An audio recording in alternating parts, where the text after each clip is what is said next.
Hello hello hello मेरे प्यारे बच्चों, कैसे हैं आप लोग? अच्छे हैं ना? चलिए, आज जो है हम एक नए टॉपिक के साथ नहीं, कुछ क्वेश्चन आंसर के साथ उपस्थित हुए हैं।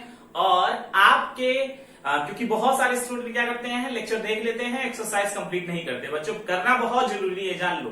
मैक्सिमम क्वेश्चन आपके एक्सरसाइज से पूछे जाते हैं, है ना। बोर्ड के एग्जाम में मैक्सिमम क्वेश्चन पूछे जाते हैं और कुछ ऐसे क्वेश्चन होते हैं जो कॉन्सेप्चुअल होते हैं, तो बताएंगे हम उसको।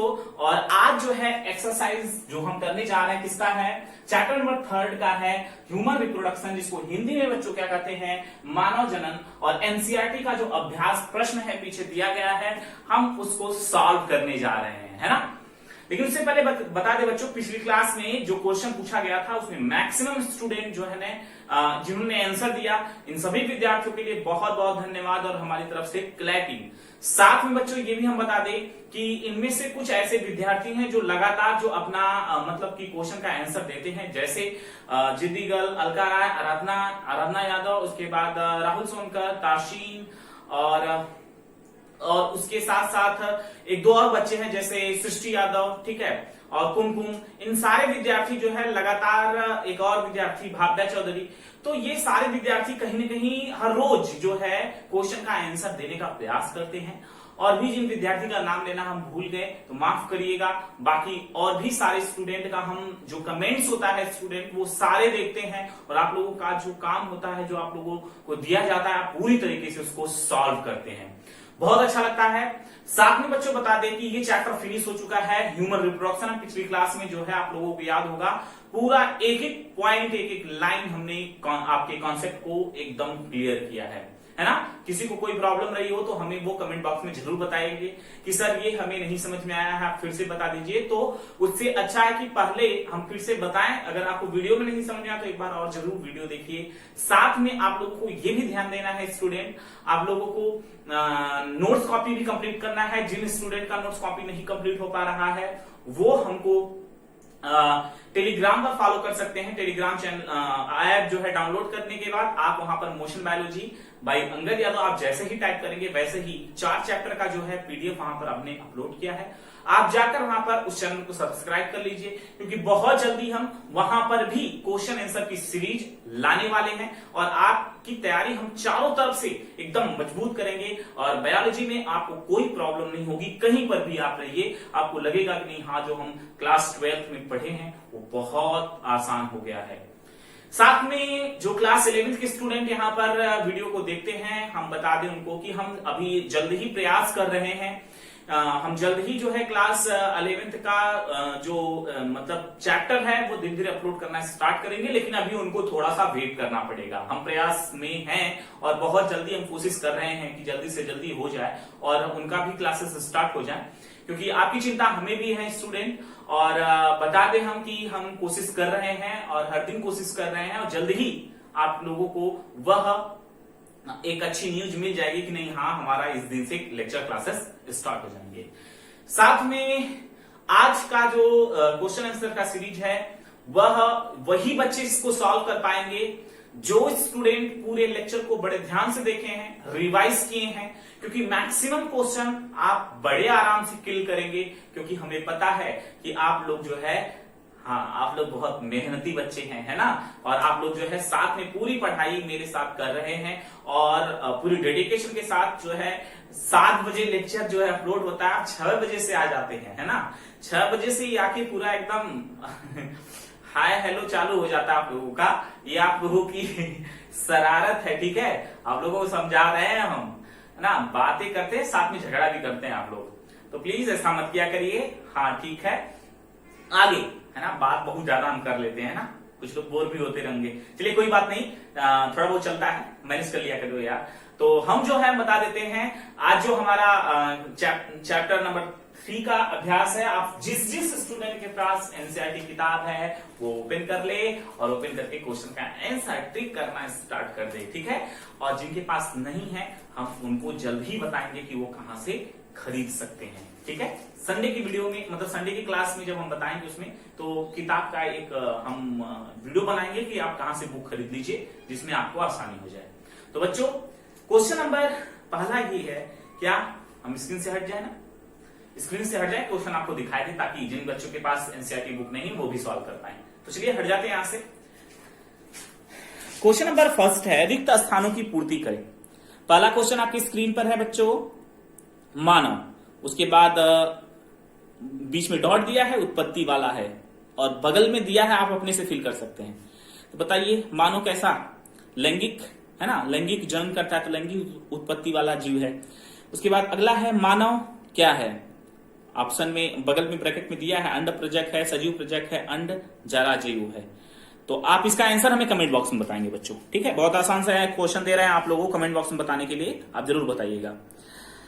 तीसरा है मानव में निषेचन, मानव में डॉट है फिर निषेचन होता है, कैसा होता है, बाह्य होता है, आंतरिक होता है।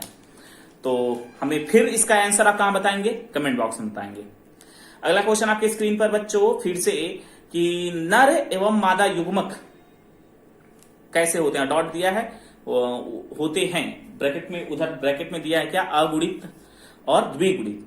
तो बच्चों इसका आंसर नंबर कौन सा है, अगुणित है। आप लोग फिलअप कर लीजिए, 2 क्वेश्चन जो पूछे हैं उसका आंसर आप कमेंट बॉक्स में बताइएगा, ठीक है। नेक्स्ट डे हम बता देंगे अगर नहीं आएगा आप लोगों को तो। तीसरा है बच्चों युग्मनज, युग्मनज डॉट है, होता है। अगेन इसका आंसर आप जो है हमें कमेंट बॉक्स में बताएंगे। इसमें 2 ऑप्शन बगल में दिया है, इसको चुनकर आप जरूर बता दीजिएगा हमको। क्वेश्चन अगला जो है च, एक परिपक्व पुटक से अंडाणु मतलब ओवम के मोचित होने की प्रक्रिया को क्या कहते हैं, मतलब डॉट दिया है, क्या कहेंगे उसको। तो बच्चों उसको बोलते हैं क्या, अंडोत्सर्ग कहते हैं। अगर एक परिपक्व पुटक से अंडाणु जब बाहर निकलता है तो उसको क्या बोलेंगे, उसको, उस प्रक्रिया को बोलते हैं क्या, अंडोत्सर्ग, यानी इंग्लिश में उसको ओव्यूलेशन बोलते हैं। अगला क्वेश्चन है अंडोत्सर्ग, फिर डॉट दिया है, नामक हार्मोन द्वारा प्रेरित होता है। ये क्वेश्चन आप हमें बता दें, हम आपको, बहुत आसान है बच्चों। अगर आप जो है आर्तो चक्र वाला वीडियो देखे हैं, मेनिस्ट्रो साइकिल वाला, तो जरूर इसका आंसर दे पाएंगे। आप कमेंट में बताइएगा, ये भी आपके लिए कमेंट वाला क्वेश्चन है। अगला क्वेश्चन आपकी स्क्रीन पर है बच्चों, नर एवं स्त्री के युग्मक संलयन को क्या कहते हैं, बताइए क्या कहते हैं। इसमें कोई ऑप्शन नहीं दिया है साइड में, है ना। तो बच्चों इसका आंसर आप राइट कर लीजिए, निषेचन कहते हैं। निषेचन फिर डॉट दिया है, में संपन्न होता है, कहां संपन्न होता है बताइए, एम्पुला, यानी कि आप यहां पर लिख सकते हैं फैलोपियन नलिका के एम्पुला में, ठीक है, तुम्बिका, हिंदी में कहते हैं तुम्बिका में संपन्न होता है। अगला क्वेश्चन है, युग्मनज विभक्त होकर, सॉरी, युग्मनज विभक्त होकर की रचना करता है, डॉट दिया है बीच में, ठीक है, जो गर्भाशय में अंतरोपित होता है। तो बच्चों आप लोग इसका आंसर दे पा रहे होंगे, बहुत ही आसान है, ठीक है। क्या, किसमें विभक्त होता है, तो युग्मनज जो है डिवीजन करता है लगातार, तो ब्लास्टोमियर और ब्लास्टोसिस्ट बनाता है। तो ब्लास्टोसिस्ट ही जाकर क्या होता है, गर्भाशय में क्या हो जाता है, अंतरोपित होता है। तो इसका आंसर कौन सा होगा, ब्लास्टोसिस्ट, ठीक। अगला क्वेश्चन है बच्चों आपकी स्क्रीन पर, भ्रूण और गर्भाशय के बीच संवहनी संपर्क बनाने वाली संरचना को क्या कहते हैं, बताइए इसका आंसर क्या होगा। यानी कि एक भ्रूण और गर्भाशय में संवहनी, यानी जो भी कुछ आदान प्रदान किया जाता है, उस संरचना को क्या कहते हैं। तो याद होगा बच्चों, प्लासेंटा, प्लासेंटा के थ्रू ही सब कुछ होता है ना, याद हो गया ना। अगला क्वेश्चन आपकी स्क्रीन पर, पुरुष जनन तंत्र का नामांकित आरेख बनाइए। बच्चे आप लोगों को हम पढ़ाए हैं और आप लोग जरूर इसका आंसर आपको पता है क्या करना है, आप इसका प्रैक्टिस कर लीजिएगा। स्त्री जनन तंत्र का नामांकित आरेख बनाइए। अगेन बच्चों इसका आपको क्वेश्चन प्रैक्टिस करना है, ठीक है, यानी कि जो ये दे रहा है इसका चित्र बनाकर आपको कई बार प्रैक्टिस करना है, क्योंकि एग्जाम में बहुत बार पूछा गया क्वेश्चन है दोनों, ठीक है। वृषण तथा अंडाशय के बारे में प्रत्येक के 2-2 प्रमुख कार्यों का वर्णन करें। यानी कि वृषण का क्या कार्य है और अंडाशय के क्या कार्य है, दोनों के 2-2 कार्य लिखने हैं। तो बताइए, अगर आप लोगों ने लेक्चर देखा होगा तो जरूर इसका आंसर लिख पाएंगे बच्चों, ठीक है। अगला क्वेश्चन है आपकी स्क्रीन पर, शुक्र जनन नलिका की संरचना का वर्णन करें। शुक्र जनन नलिका कौन कौन सा होगा, एपिडाइडमिस, वास डिफरेंशिया, वास डिफरेंशिया, है ना, ये शुक्र जनन नलिका है। तो इनमें क्या क्या होता है, इसी के बारे में इस क्वेश्चन का आंसर आपको लिखना है, ठीक। शुक्राणु जनन क्या होता है, शुक्राणु जनन स्पर्मेटोजेनेसिस आपको याद होगा, चार्ट के थ्रू हमने जो है 5-6 वर्ड बनाए थे, आप लोगों को पता है ना, जिसमें प्रिमोर्डियल जो है जर्म सेल था, फिर उसके बाद उसमें माइटोटिक डिवीजन होता है, स्पर्मेटोगोनिया सेल बनती है, इसको सिंगल में स्पर्मेटोगोनियम कहते हैं, जो लगातार जो है 2 बार मियोसिस करता है। मियोसिस करने के बाद वो क्या बना लेता है, हाँ स्पर्म का निर्माण करता है। तो ये आप जो है लेक्चर देखें तो जरूर इसको समझ पा रहे हो हम क्या बताए हैं।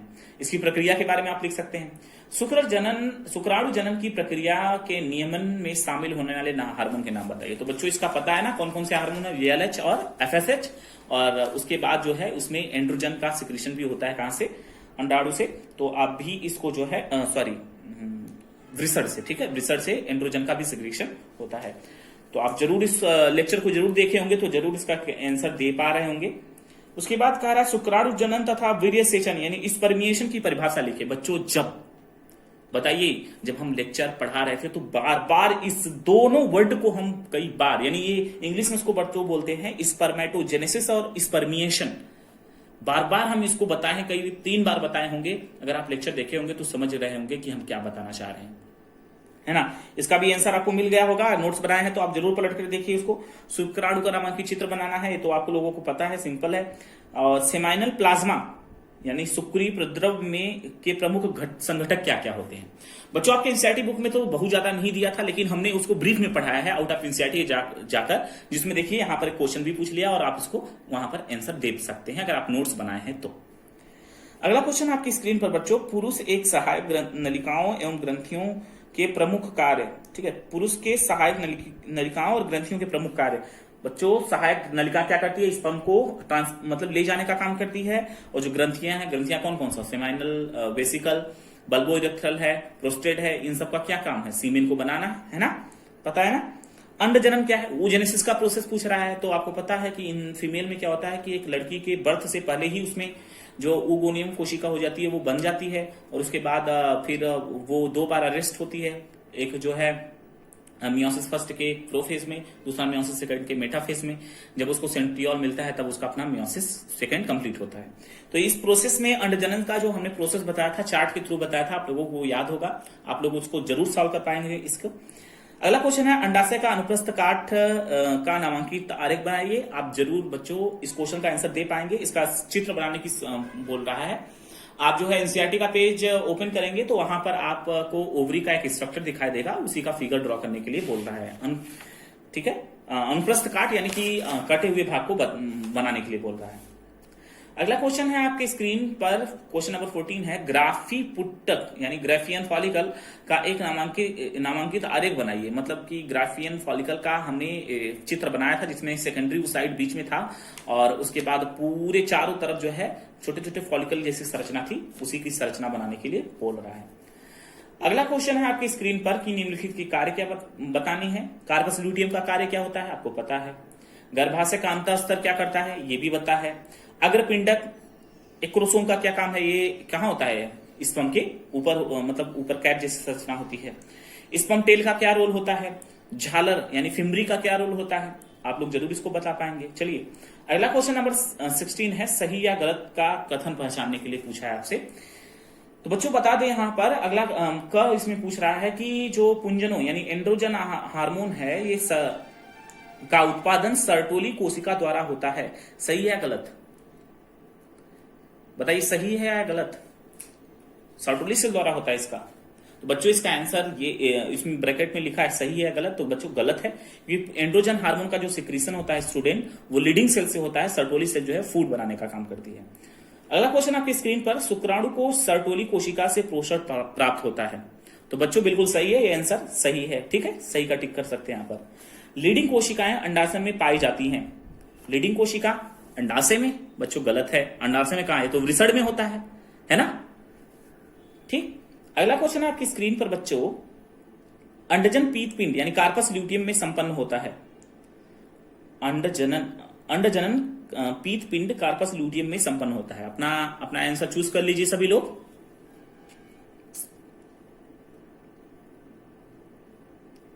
तो बच्चों ये गलत है, अंडजनन जो है अंडाशय में संपन्न होता है, न कि पीत पिंड में, ठीक है।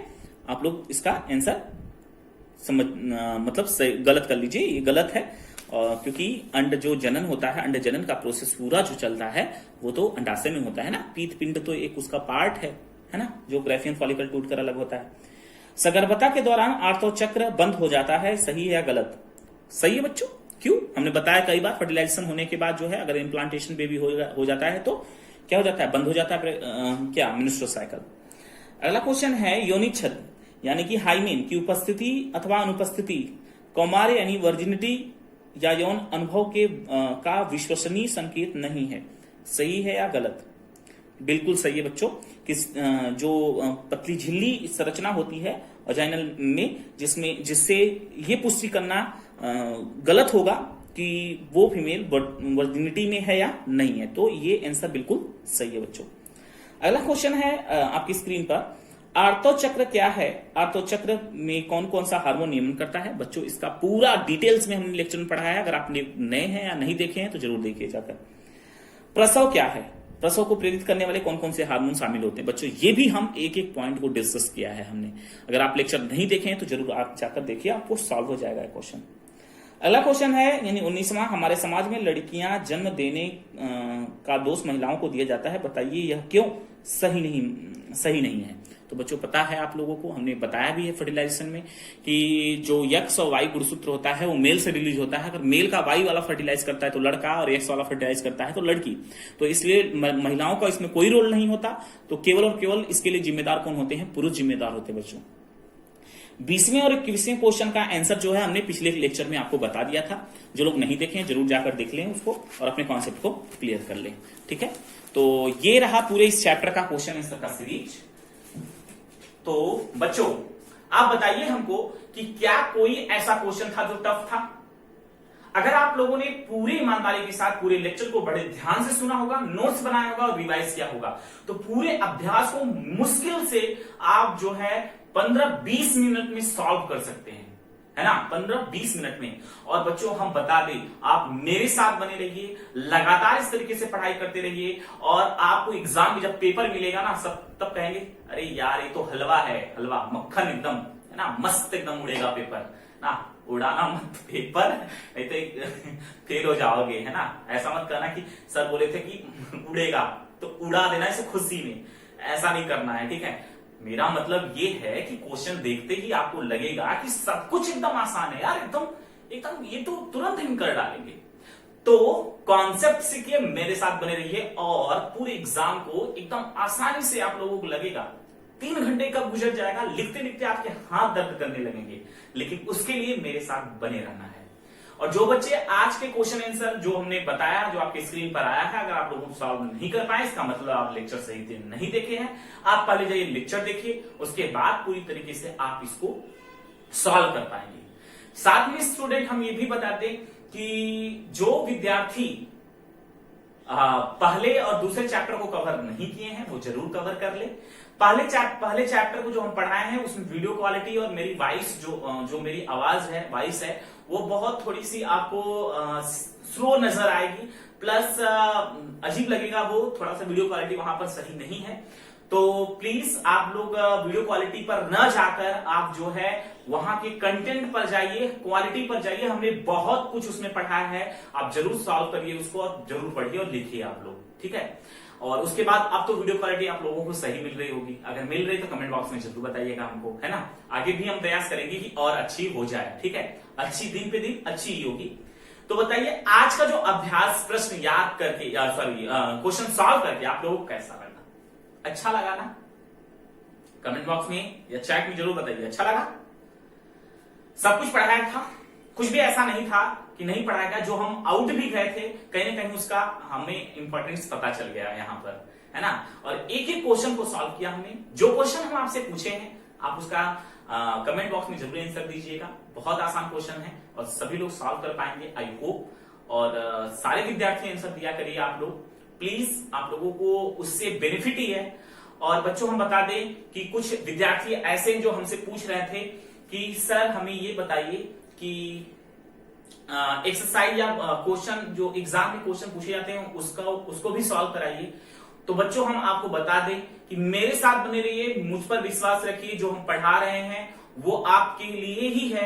और जो हम थ्योरी में पढ़ाते हैं बच्चों, बस उसी को रिवाइज करते रहिए। और जो चैप्टर अंत होने जैसे चैप्टर खत्म होता है उसके बाद जो अभ्यास दिया है उसको सॉल्व कर लीजिए, बस उतना सफिशियंट है। 70 आउट ऑफ 70 आएगा, ठीक है। आपके 70 आउट ऑफ 70 अगर एग्जामिनर आपके मार्क्स नहीं काटे और आपने सही तरीके से सब कुछ लिखा तो 70 में से 70 नंबर आएंगे, ठीक है।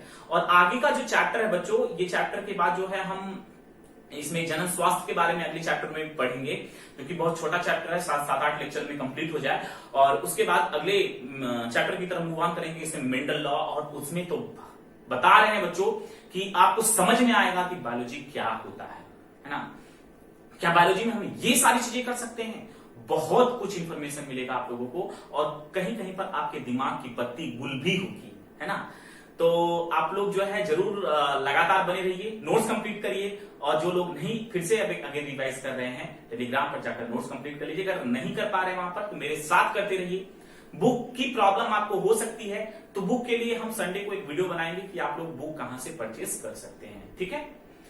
और जो लोग अब इतना करने पर बच्चों अगर नहीं पढ़ पा रहे हैं ना, तो एक गाना मेरे को याद आता है। एक गाना है, इसमें तेरा घाटा मेरा कुछ नहीं जाता